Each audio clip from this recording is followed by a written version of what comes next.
Assalamualaikum warahmatullahi wabarakatuh. Pada kesempatan kali ini saya akan membahas tentang al-iradah ar-rabbaniyah, dan juga terdapat kisah agar para penonton bisa lebih memahami pembahasan tentang ini. Di dalam ilmu kalam kita akan menemukan yang namanya al-iradah ar-rabbaniyah, atau bisa diartikan sebagai kehendak Allah. Al-iradah ar-rabbaniyah ini tidak menentu. Maksudnya seseorang bisa mendapatkan kebaikan dan bisa juga mendapatkan keburukan.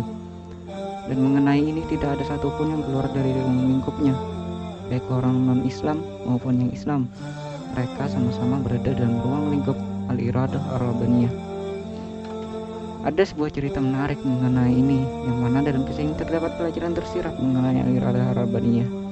Kisah ini berjudul Taubat Seorang Penjahat. Suatu malam, seorang ibu mengeluh dengan kesal menghadapi anaknya yang terus-terusan menangis karena sudah merasa putus asa melihat anaknya rewel terus. Ditakut-takutinya anak itu. "Diam, kalau kau tak mau diam, kupanggilkan Ali bin Baswad kemari," kata ibu itu. Seketika anak itu diam dari tangisnya. Sementara saat itu kebetulan Ali bin Baswad tengah lewat dan mendengar ucapan itu. "Celaka, demikian terkenalnya aku sebagai penjahat, sampai-sampai namaku digunakan untuk menakut-nakuti anak kecil," gumam Ali bin Baswad. Saat itu Ali bin Baswad gemetar, tubuhnya lemas karena tersentuh perasaannya. Seketika luluhlah hatinya dan ingin bertaubat malam itu juga. Maka dibuanglah pedangnya dan diurungkan niatnya untuk melakukan pekerjaan jahatnya, dan segera bergegas pulang ke rumahnya. Ketika Ali bin Baswad mengetuk pintu rumah, anaknya yang masih kecil menyahut dari dalam. "Siapa itu?" "Aku ayahmu," jawab Ali bin Baswad. "Kau bukan ayahku, suara ayahku tak selembut itu," jawab anaknya. "Memang anakku, yang datang sekarang bukanlah ayahmu yang keluar rumah tadi sore. Bukalah pintunya, nak." Anak itu kemudian membukakan pintu, dan ia menjadi terkejut ketika dilihat ayahnya menundukkan muka dengan air mata membasahi pipinya. Anak itu kemudian merangkul ayahnya. "Anakku, besok ikat leher ayah ini, tuntun dan arak keliling kampung. Katakan kepada teman-temanmu, bila ingin tahu penjahat yang banyak dosanya, ya ayahmu ini.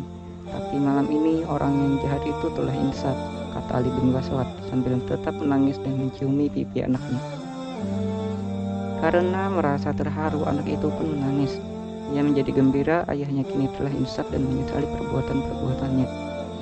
"Kau sekarang benar-benar ayahku," katanya seraya menuntun Ali bin Baswad dalam rumah. Dari kisah tadi kita ketahui kehendak Allah itu tidak bisa diganggu-gugat. Bahkan seorang penjahat sekalipun bisa berubah hanya karena mendengar bentakan seorang ibu pada anaknya.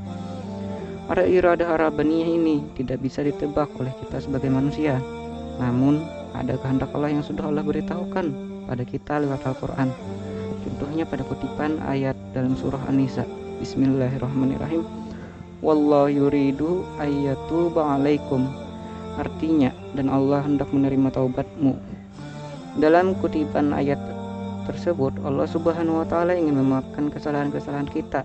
Dan kata memaafkan di sini bukan sembarang memaafkan biasa, tetapi memaafkan yang dimaksud harus melewati usaha-usaha taubat, menyesali kesalahan-kesalahan yang telah dilakukan, dan bertekad untuk tidak mengulanginya.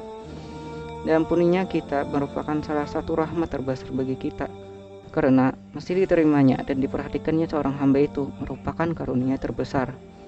Seandainya itu berwujud, niscaya orang-orang akan cemburu besar terhadap hamba Allah tersebut.